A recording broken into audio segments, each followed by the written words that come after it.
bintang yang ada di atas sana. Kalian pikir kalian lahir ke dunia ini langsung dari planet Mars?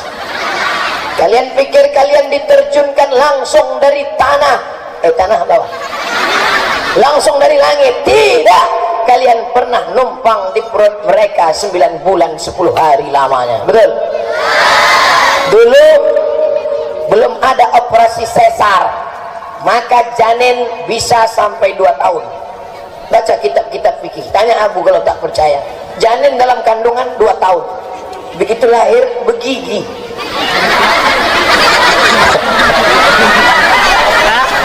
Dikasih pisang nggak mau, jengkol. Assalamualaikum warahmatullahi wabarakatuh.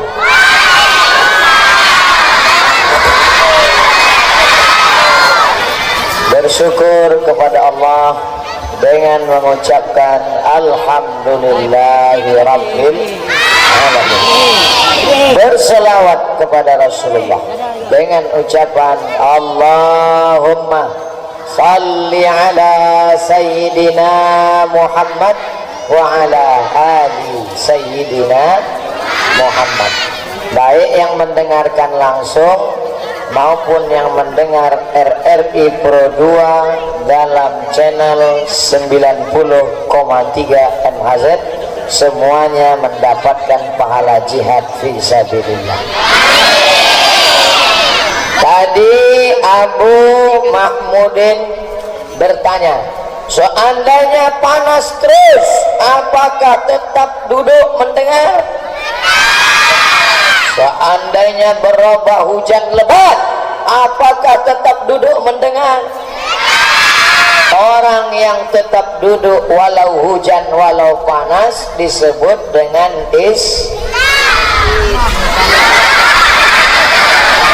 istiqomah. Nih ada tulisannya nih, pesantren Istiqomatuddin. Istiqomah walau hujan walau panas, Istiqomatuddin, istiqomah dalam din agama. Waktu lahirnya istiqomah karena ayahnya mengazankan ke telinganya di sebelah kanan. Ini waktu lahir dulu diazankan. Allahu Akbar, Allahu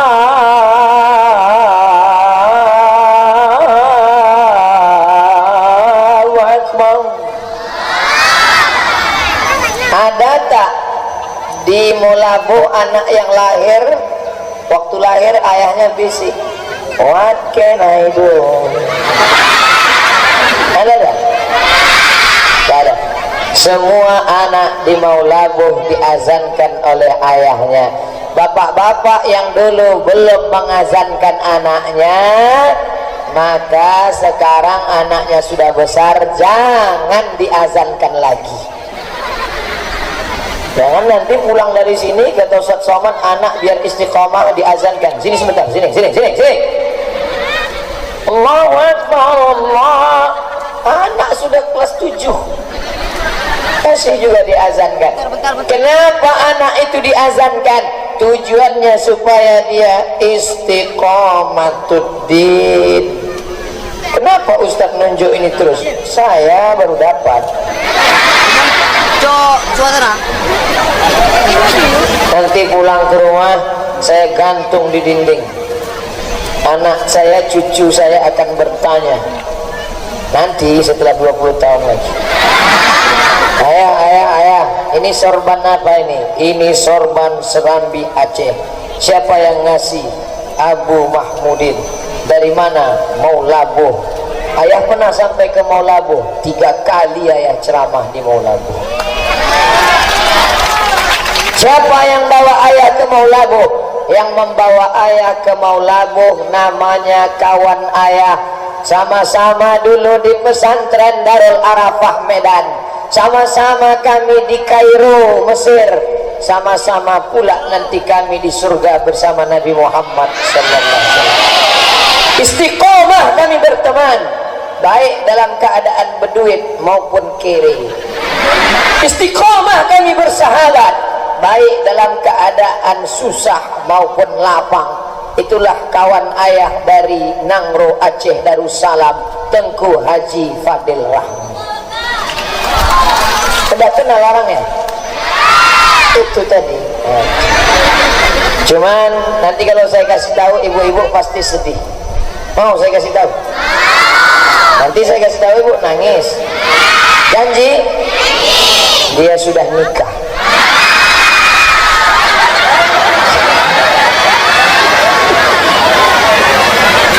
Itulah banyak yang nangis kan? Ini tisu ya?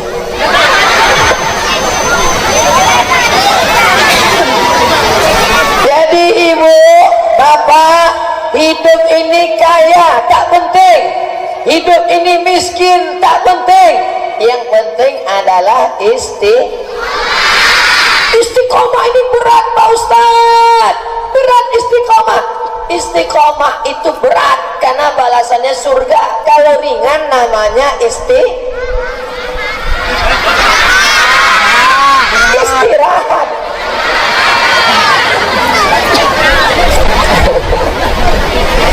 Tanya Bapak Kapolres, kenapa beliau lulus jadi polisi? Karena beliau istiqomah. Oleh sebab itu maka kita selalu minta sehari semalam 17 kali sehari semalam kita minta jalan orang yang istiqamah. Ihdinas siratal mustaqim. Nama sifatnya istiqamah, nama jalannya siratal mustaqim. Tengok anak ustaz istiqamah merekam dari atas pokok baik.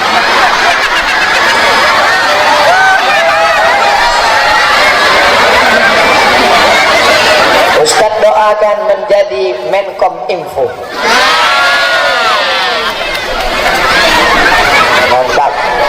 Kalau dari kecilnya sudah suka pengajian, dari kecilnya sudah datang ke daerah, dari kecilnya sudah cinta kepada ulama, kepada abu, kepada abi, kepada tengku, maka insya Allah Allah bisa karena dia terbiasa cinta dengan pesantren, terbiasa datang mendengarkan pengajian. Kalau dari kecil saja dia sudah sayang sama ustadz, maka nanti setelah lajang, setelah besar, berhasil, dialah yang akan membimbing masyarakat Maulabu menuju ridha Allah. Amin.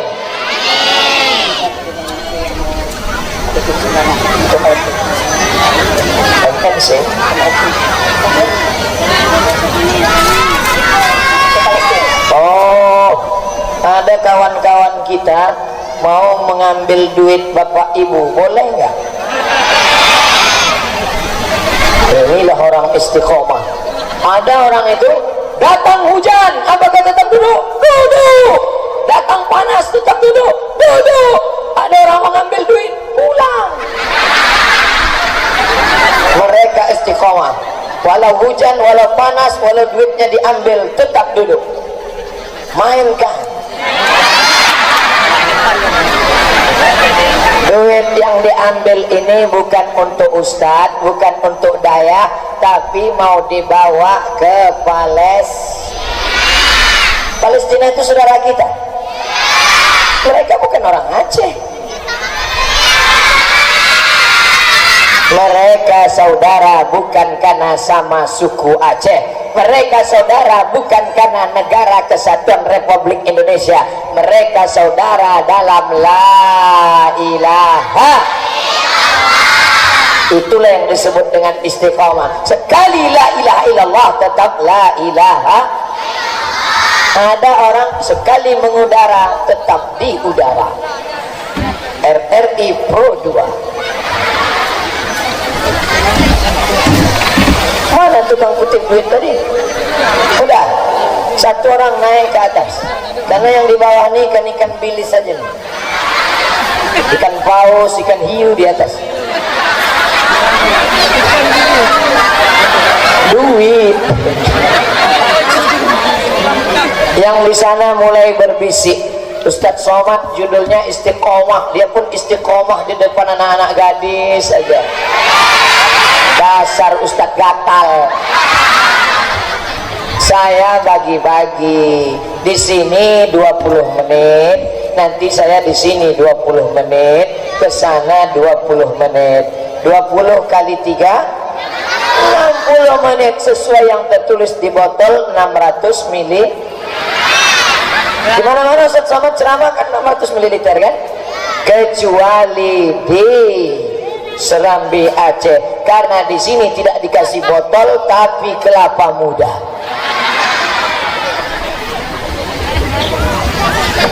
Saya pun dimintanya juga gitu.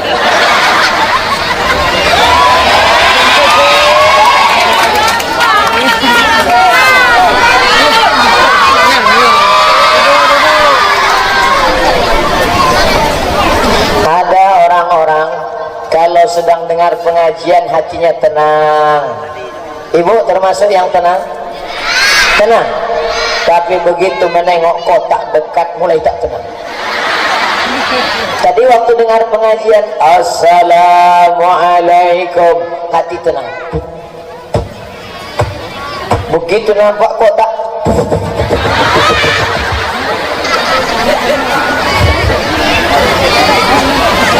5 menit lagi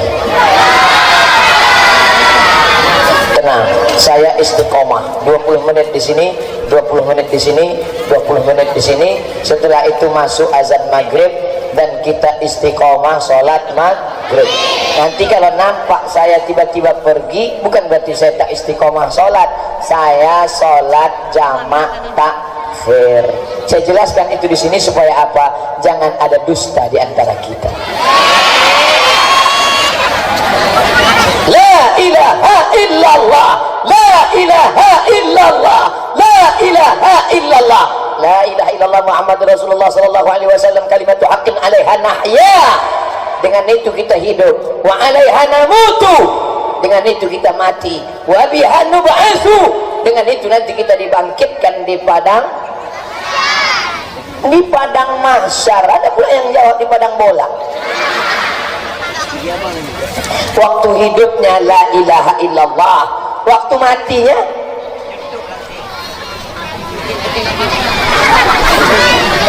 ibu punya suami, betul? Suaminya mau mati. Apa yang ibu bisikkan ke telinga suami ibu? La, hebat perempuan di Maulabuh, hebat perempuan di Serambi Mekah, Serambi Aceh, Serambi Madinah. Yang dibisikkannya adalah la ilah. Ada sekarang perempuan suaminya mau mati, yang dibisikkannya mana surat tanah.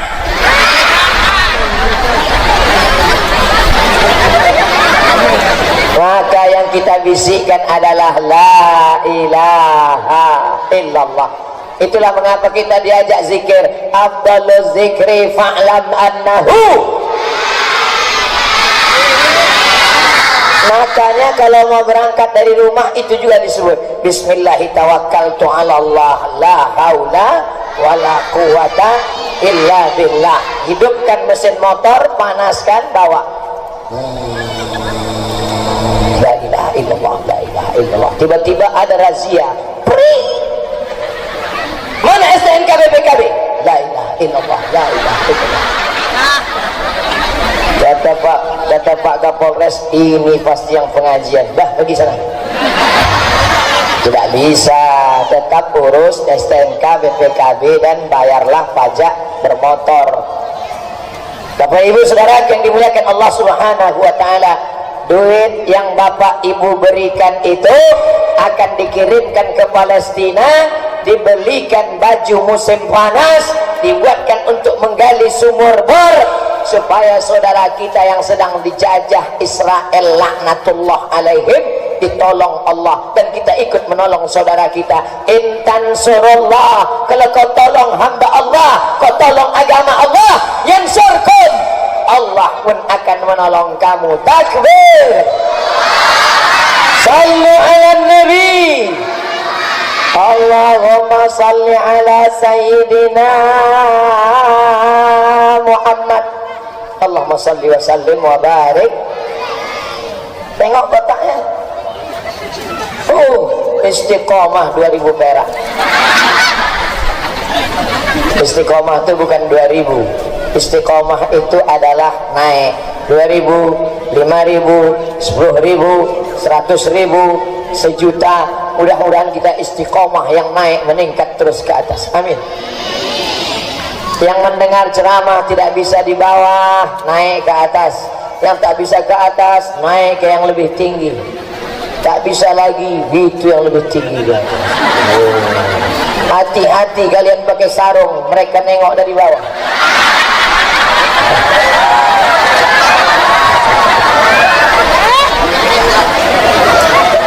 Habis 20 menit. Di sini saya pesankan, ingat tadi apa judul ceramah di sini tadi? Istiqomah. Sekali istiqomah tetap jangan pulang dari sini tiba-tiba berubah. Apa judul ceramah Ustaz Somad tadi? Istiqomah. Istiqomah. Sekarang saya sedang berhadapan dengan, tadi di sini anak-anak gadis, di sini nenek-nenek.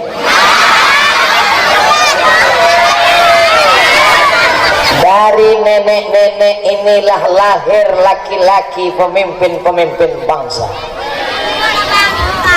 Abu, Abi, Tengku, Kapolres, Dandim, polisi, tentara, anak muda, semua laki-laki ini lahir dari perut perempuan-perempuan.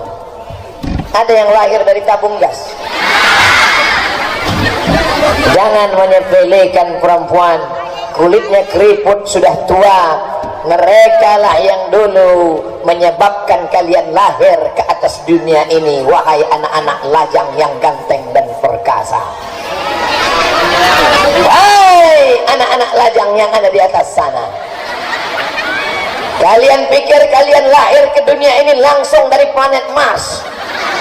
Kalian pikir kalian diterjunkan langsung dari tanah bawah, langsung dari langit? Tidak. Kalian pernah numpang di perut mereka 9 bulan 10 hari lamanya. Betul? Dulu belum ada operasi sesar, maka janin bisa sampai 2 tahun. Baca kitab-kitab fikih, tanya Abu kalau tak percaya. Janin dalam kandungan 2 tahun, begitu lahir begigi.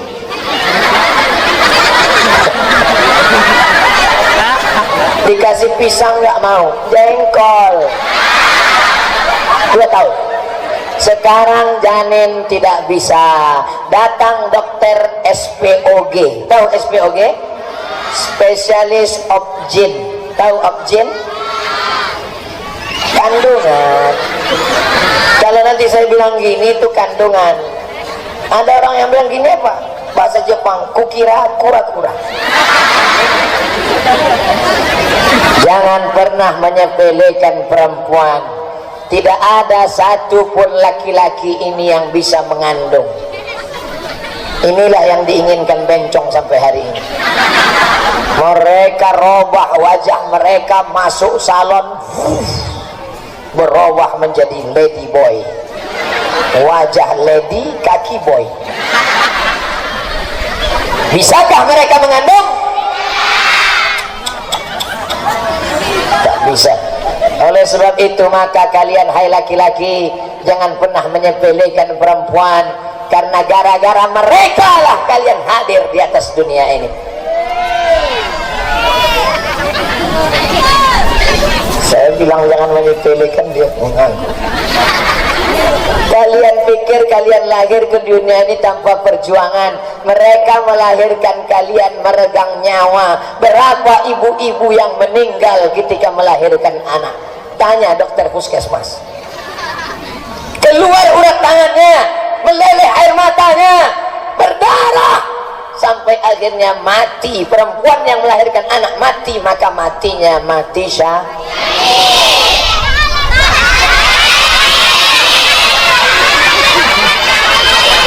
Oleh sebab itu maka siapa yang hebat, laki-laki apa perempuan?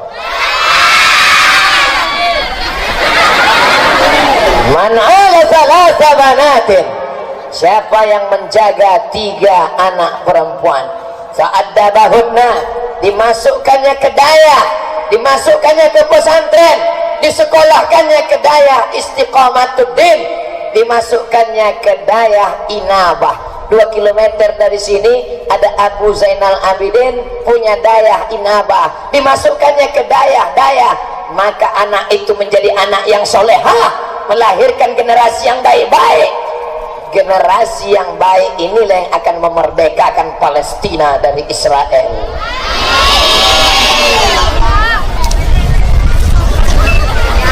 Mana dia yang mau memerdekakan Palestina? Belum kelihatan. Gimana anak mau memerdekakan Palestina dari Israel? Larinya aja pun pontang-panting. Dia mau menyerang tentara Israel itu haruslah badannya sehat, jiwanya kuat, makannya. Tadi saya jumpa dokter. Apa kata Pak Dokter? Semakin pendek ikat pinggangmu, semakin panjang umurmu. Semakin pendek ikat pinggangmu, semakin panjang umurmu. Kalau dibalik, semakin panjang tali pinggangmu, yang gemuk-gemuk jangan tersinggung. Saya cuma mau membahagiakan hati yang kurus. Saudara yang dimuliakan Allah Subhanahu wa ta'ala, maka anak perempuan harus kita jaga. Kalian laki-laki jangan menyepelekan perempuan. Perempuan adalah adik kalian, perempuan adalah kakak kalian, perempuan adalah ibu kalian, perempuan adalah nenek kalian, perempuan adalah anak gadis kalian. Bagaimana kalau anak gadis kalian diganggu? Marah apa tak marah? Jangan ejek perempuan. Yang pakai cadar jangan diejek. Ini banyak laki-laki ngejek pakai cadar. Hai ninja nih. Kenapa kalau perempuan pakai cadar kau ejek, tapi kalau perempuan pakai rok pendek kau diam? Kenapa kalau perempuan pakai cadar kau olok-olok? Ada perempuan yang tidak menutup kepala kau diam, berarti otakmu bekudis. Yang sudah pakai jilbab jangan ejek yang bercadar, yang bercadar jangan ejek yang berjilbab. Kalau yang bercadar mengejek yang berjilbab, yang berjilbab mengejek yang bercadar, yang ketawa yang tak pakai baju. Betul? Ngapain nanti pakai cadar? Ngapain pakai cadar? Hai yang bercadar, jangan marah, jawab saja dengan lembut. Kami bercadar bukan menjaga pipi kami. Kami bercadar bukan menjaga hidung kami. Kami bercadar bukan menjaga bibir kami. Lagu kau bercadar untuk apa? Kami bercadar untuk menjaga supaya matamu, lakimu yang gatal itu tidak melotot melihat kami. Kira-kira bercadar itu baik apa tak baik? Baik. Ada anak gadis seandainya dia tidak bercadar, dia berjalan di tepi jalan mau labo, maka banyaklah yang naik sepeda motor masuk parit gara-gara nengok dia.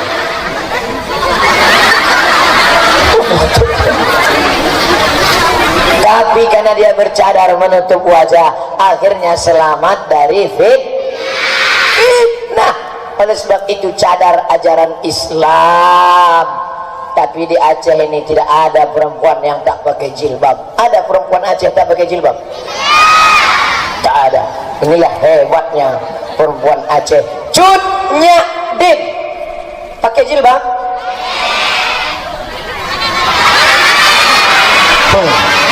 Yang satu mengatakan pakai, yang satu mengatakan tidak. Waktu SD di dinding sekolah saya ada gambar Cut Nyak Din tidak pakai jilbab. Ternyata sekarang baru ditunjukkan gambar Cut Nyak Din yang asli, jilbabnya panjang. Ada gambarnya ketika diasingkan di Jawa Barat, karena dia tidak dibenarkan hidup di Aceh. Kalau dia ada di Aceh, maka orang Aceh semangat berperang, berteriak Cut Nyak Din, serang Belanda, takbir. Habis Belanda itu pulang, tinggal telong beranda. sama durian Belanda. Maka Belanda takut dengan Cut Nyak Din ini perempuan berbahaya, kalau sampai dia ada akan terjadi pergolakan, buang dia. Dibuang ke Jawa Barat, ternyata fotonya masih ada disimpan, jilbabnya panjang. Lalu siapa yang membuat Cut Nyak Din tidak berjilbab itu? Ada yang bermain seolah-olah Cut Nyak Din tidak pakai jilbab. Laknat Tuhan untuk kalian yang sudah memfitnah Cut Nyak Din. Cut Nyak Din perempuan yang istiqomah, perempuan yang menjaga kehormatan. Sekarang ada orang berkata, apa itu perempuan? Kasur, sumur, dapur, ada satu lagi, kubur.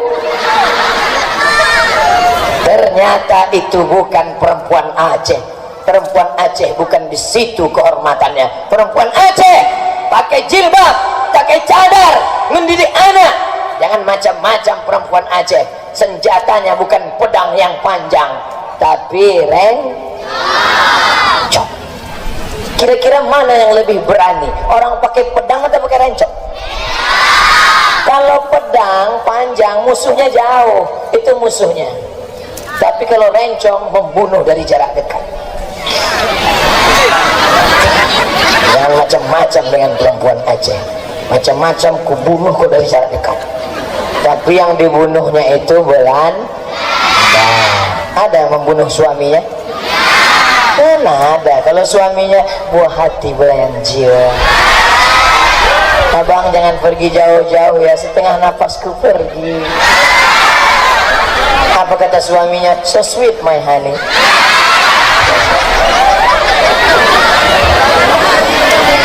Baru 10 menit, 20 menit istiqomah, 20 menit menghormati perempuan. Jangan sepelekan perempuan. Dulu kalau punya anak perempuan, idza busyira ahadum bil unsa, kalau diberi kabar anakmu lahir perempuan, bro, anak ente lahir apa? Anak kau lahir, iya, laki-laki apa perempuan? Perempuan. Wajahnya menghitam muswaddau wa huwa kazim. Malu punya anak perempuan. Gali tanah, kubur hidup-hidup, injak, mampus. Sekarang punya anak perempuan bangga. Anak bapak berapa? 4. Berapa anaknya pak? 4. Laki-laki apa perempuan? Perempuan. Saya senang punya anak perempuan. Kenapa? Maharnya 100 juta.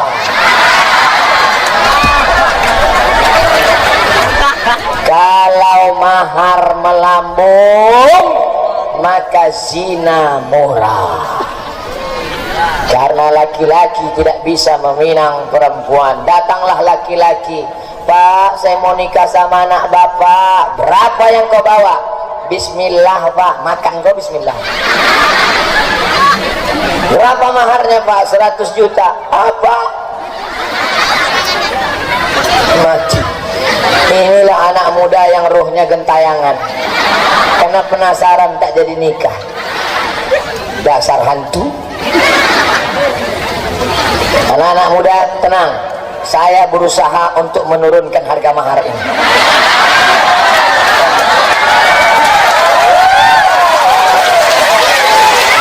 Perempuan yang paling baik, aqalluha mahran, perempuan yang maharnya paling murah. Berapa mahar paling murah, mau tahu?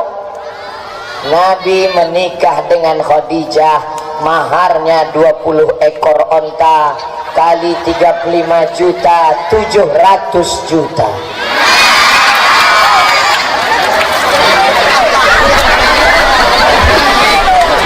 Besok anak muda mau labuh datang menghadap ke Tengku Fadil Rahmi, tolong Ustaz Somad jangan bawa lagi ke Aceh, rusak harga mahar. Semua anak muda mau labuh turun ke jalan bawa baleho, turunkan harga mahar, turunkan harga mahar, turunkan harga mahar. Abdul Somad turun ke airport, Sultan Iskandar muda, anak muda unjuk rasa, Abdul Somad jangan masuk Aceh, merusak harga mahar. nikahku kepada laki-laki yang soleh-soleh dari Daya Serambi Aceh Istiqomatuddin. Assalamualaikum Pak Haji. Waalaikumsalam. Ngapain datang kemari? Mau minang anak bapak. Pergi pulang sana. Dari mana kamu? Mau berani-berani minang anak saya? Dari pesantren Serambi Aceh Istiqomatuddin. Come on. Masuk. Ini yang dipesankan Ustadz Somad kemarin. Ini ya. Aku sebetulnya tak mau melihatmu. Bentukmu pun macam kucing kurang.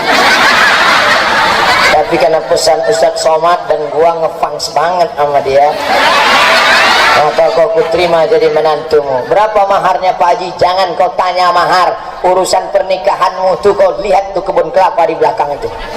Punya siapa Pak? Ya punya tetangga saya lah. Masalah urusan nikah tak usah kau pikirkan. Besok kau datang bawa keluargamu ke sini, akan kunikahkan kau dengan anak gadismu. Aku nikahkan engkau dengan anak gadisku dengan mahar mengajarkan surat Ar-Rahman tunai. Besok malam dia buka pintu kamar.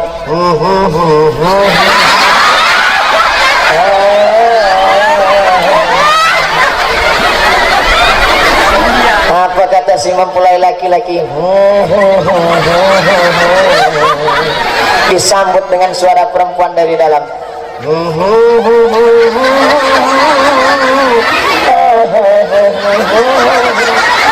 Masya Allah indahnya. Yang senyum anak kecil macam paham gitu.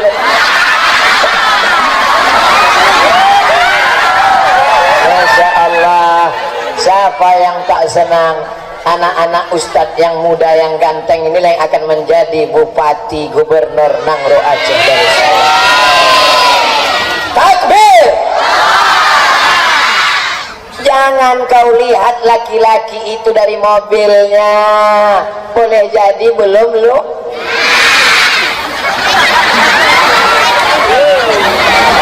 Dari mana kalian tahu mobil itu belum lunas? Dari suara klaksonnya. Kredit.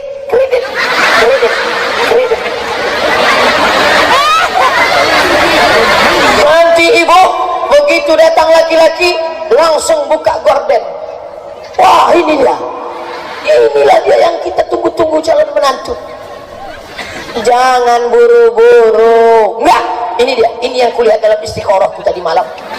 Memang Toyota Alphard. Kata suaminya jangan buru-buru, nanti kalau kita terburu-buru Alphard berubah jadi Al-Fatihah. Tidak Pak, ini dia. Akhirnya dinikahkan. Aku nikahkan engkau dengan anakku dengan mahar segenggam emas permata, karena kau ganteng kaya bawa mobil mahal tunai.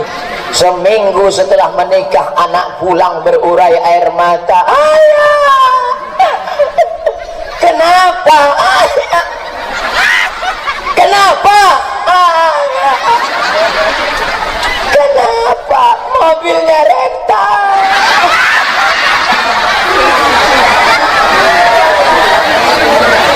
Kalau kau sayang dengan anak gadismu, kau sayang dengan anak perempuanmu, carikanlah menantu yang soleh, bukan somat. Di mana menantu yang soleh itu? Mereka tidak jauh-jauh dari sini. Mereka adalah anak-anak Daya Istiqomatuddin. Bukan bohong, bukan jualan, bukan obat, bukan hoax. Gimana ceritanya? Datang perempuan berurai air mata, aku menyesal nikah dengan dia Pak Ustadz. Dulu kusangka kalau nikah dengan dia bahagia, karena dia PNS, duitnya banyak, mobilnya mewah. Tapi ternyata setelah menikah menderita, rasanya macam tidur sama babi hutan. Kenapa?